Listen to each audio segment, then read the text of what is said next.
ಏನಪ್ಪ ಇವನು ಬರ್ತಾ ಇದ್ದಂಗೆ ಬರೀ ಗದ್ದಲನೆ ಎಬ್ಸಿ ಈಗ ಶಾಂತಿ ಅಂತ ಡೈಲಾಗ್ ಹೊಡಿತಿದ್ದಾನೆ. ಯಾಕೋ ಇವನ್ ಕ್ಯಾರೆಕ್ಟರ್ ಅರ್ಥ ಆಗ್ತಾ ಇಲ್ಲ ಅಲ್ವಾ? ಆಗತ್ತೆ ಆಗತ್ತೆ ಆಗತ್ತೆ. ಈ ಸುಶಾಂತ ಬಂದ್ಮೇಲೆ ಕ್ರಾಂತಿನೇ ಆಗತ್ತೆ.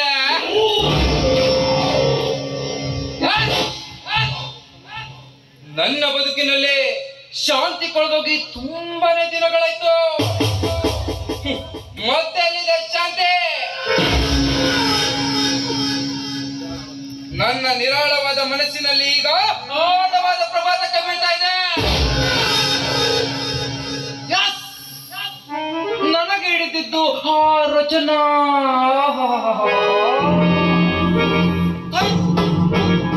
ಆ ರಚನಾಳ ಭ್ರಾಂತಿ. ಏ ರಚನಾ,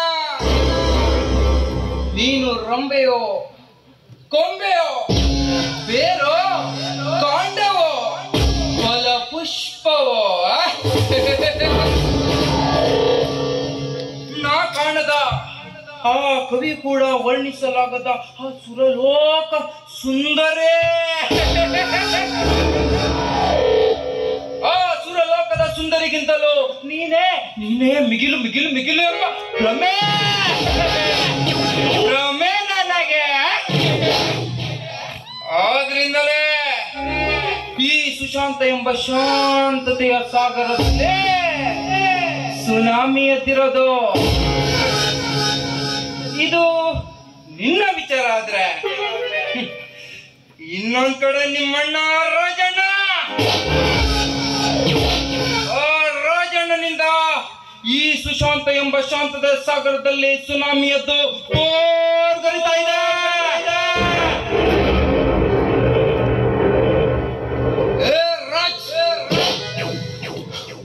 ನೀನು ರಾಜ ಆದ್ರೆ ನಾನು ನೀನ್ ಕಪ್ಪ ಕಾಣಿಕೆ ಕೊಟ್ಟು ನಾನು ಕಾಲಿಟ್ಟಿದ್ದು ಶರಣಾದ್ರೆ ಬದುಕ್ತಾ ಇದ್ದೆ. ಆದ್ರೆ ನೀನೇನ್ ಮಾಡ್ದೆ? ನನ್ನನ್ನೇ ಎದುರಾಕೊಂಡೆ ಅಂದ್ಮೇಲೆ ನೀನು ಬದುಕಿದ್ದು ಸೊತ್ತಾಗ. ನಾನೊಂಥರ ಥರ್ಡ್ ಕ್ಲಾಸ್ ಮನುಷ್ಯ ಇದ್ದಾಗೆ.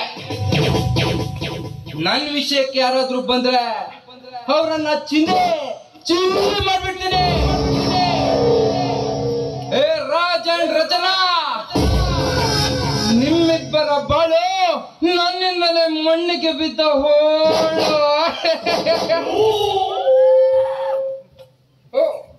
ಅಂದಾಗೆ ನನ್ ಕಾಂತ ಇಷ್ಟೊಂದಾದ್ರು ಬರ್ಬೇಕಾಗಿತ್ತಲ್ಲ, ಇನ್ನು ಯಾಕೆ ಬರ್ಲಿಲ್ಲ? ಬರೋದಕ್ಕೆ ಲೇಟ್ ಆಯ್ತು. ಯಾಕೆ? ನನ್ ಮೇಲೆ ಕೋಪನಾ? ಹೀಗೆ ಮತ್ತೆ ಹೇಳ್ತೀಯಲ್ಲ, ನೀನ್ ನನ್ನ ಕನಸಿನ ರಾಣಿ ಕಣೆ. ನಿನ್ನನ್ನು ಬಿಟ್ಟು ಒಂದ್ ಕ್ಷಣನೂ ನನ್ನಿಂದ ಬದುಕೋಕೆ ಆಗಲ್ಲ. ನೀನ್ ಈಗ್ಲೇ ಲೇಟ್ ಆಗಿ ಬಂದ್ರೆ ನನ್ನ ಮನಸ್ಸಿಗೆ ತುಂಬಾನೇ ಬೇಜಾರಾಗುತ್ತೆ ಕಣೆ.